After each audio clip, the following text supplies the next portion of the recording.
안녕하세요. 보면 돈 되는 TV의 차길재입니다. 제가 재테크 전문가고 창업 전문가인데 사실은 이 재테크 쪽에도 사실 자신 있게 말씀 못 드리겠고 창업 쪽으로는 더더욱 창업하라고 얘기를 못 하겠습니다. 어저께 마곡지구 상권 부석차 또 나와가지고 이렇게 장사하시는 분 세 분을 만났는데 장사하고 있는 분 자체도 뭐 안절부절해요. 어떻게 해볼 수가 없다. 장사가 하나도 안 된다. 이렇게 얘기했고, 부동산 가게 두 군데 또 들렸는데, 부동산에서는 사실은 부동산 사무실도 죄다 문 닫는 가게들이 많습니다. 오늘 아침에 이렇게 신문도 나와 있습니다. 명동에 두 집 건너 한 집이 빈 가게로 속출하고 있다. 이렇게 얘기했습니다. 또 이렇게 경제신문에 매일경제 이런 타이틀 나오네요.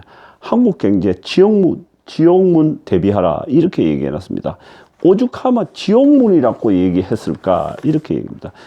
중소기업들이 한 15% 정도가 6개월 이내에 못 버티고 문 닫겠다 이렇게 이야기 지금 하고 있고, 금년 올 한 해 동안 실업률이 약 한 실업할 사람들이 약 한 290만 명 정도를 이렇게 추산합니다. 이렇게 아주 어마무시하다는 생각이 듭니다. 그래서 장사하시는 분들도 이제 전에 초기에 벌써 한 두 달 전에 누누이 말씀드렸지 않습니까? 허리춤을 단단히 졸라매야 되고 또 안전벨트 단단히 매야 된다고, 그리고 지출을 확 줄여야 된다 이런 말씀을 드렸죠.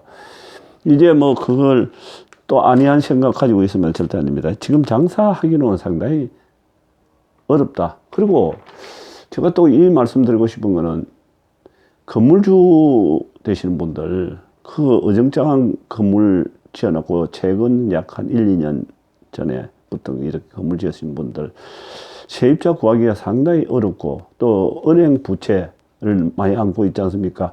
그런 분들은 얼마나 심적으로 괴로울까 하는 생각이 듭니다. 사실은 좀 아마 단단히 준비를 하셔야 될 겁니다. 이 건물 팔기도 힘들고 이제 건물 살 사람도 없다고 봐야죠. 뭐 솔직히. 그래서 이렇게 또 나오네요. 오중 쓰나미 덮친다 이렇게 얘기합니다. 오중 쓰나미 덮친다. 도산 위기 기업들 곧 쏟아져 나올 기다 이렇게 얘기했고, 재정 수요 폭증에도 실탄이 돈이 없다 이렇게 이야기를 지금 하고 있고, 글로벌 수요는 끝없이 추락하고 있고 글로벌 쪽에 사실은 많이 추락하고 있죠. 사실은. 그래서 또 급증 가계대출 시한폭탄이고 취업자 엄청 많이 쏟아진다. 그래서 오중 쓰나미 덮친다 이렇게 얘기를 하고 있습니다.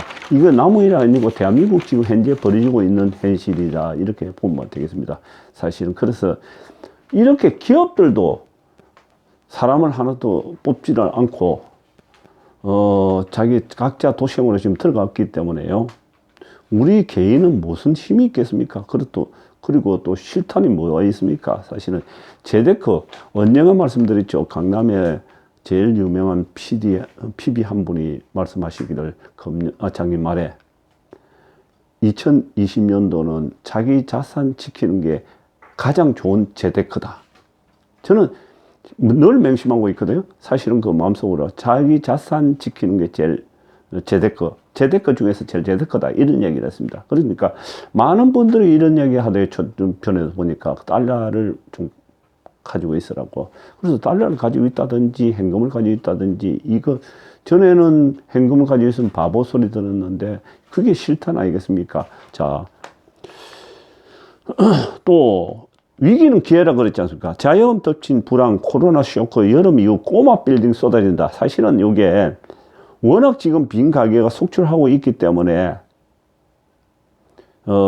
머지않아서 금년 여름 이후에 하반기 정도 되면은, 또 왜냐면은 가게가 2층이라든 1층 후미진 곳에는 한번 나가면은 세입자 구하기 힘들지 않습니까? 또 세입자 구했다 할지라도 월세를 대폭 깎아줘야 됩니다. 그리고 또 권리금이 없습니다. 지금 현재. 또 장사를, 기대 심리를 가지고 장사를 들었지만 실질적으로 장사가 안 되기 때문에 그냥 시설비 투자한 거 내버려 두고 그냥 빠져나갈 국면만 낸다는 얘기입니다. 그래서 앞으로는 금융 돈 부채를 좀 갖고 있는 자영업자들, 꼬마 건물 갖고 있는 분들, 외곽에요. 이런 분들이 대량으로 물건을 내놓기 됩니다. 근데 여기서요, 제가 여기 내용을 쭉쭉 읽어보면은 참 자영업자들도 순차적으로 쓰러질 거로 이렇게 이렇게 예측을 이렇게 해놨는데, 제가 다시 뒤로 빠꾸 돌아가 가지고 2008년도 금융위기 때, 그저께 말씀드렸지 않습니까? 2011년도가 부동산 바닥을 거진 친 걸로 제가 보는데, 그래프를 가지고 있으니까요. 그때 보면은 그때도 그렇고 97년 IMF 때도 그렇고 집들도 그렇게 폭락을 했지만은도 꼬마 건물의 가게들도 빈 가게 속출을 하면서 그야말로 점포 분양 가게들이 사실은 헐값에 그냥 넘어왔었습니다. 근데 제가 말씀드리고자 하는 거는 2011년도 그 부동산 바닥 칠무렵 붙은 처음 입지점 몫이 좋은 빈가게 그런 만일에 한 10억에 분양받은 걸 갖다 5억에 녹아 있다든지 이런 걸 주워 모은 사람들이 있습니다.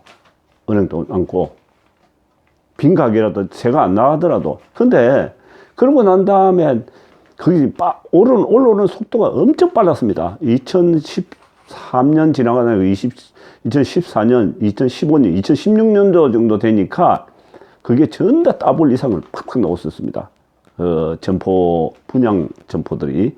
그래서 외곽의 꼬마, 건물, 그러니까 한 2층, 3층짜리, 5층 미만짜리 건물들, 그게 은행 부채만 안고 이렇게 넘어오는 거 있지 않습니까? 그런 거 하고, 또 입지 좋은 상가, 건물, 대형 상가 내에 코너 가게라든지 이런 거 싸게 나오면은 그런 거 또 눈여겨보는 것도 재테크에 상당히 도움이 되리라고 생각합니다. 여러분 감사합니다.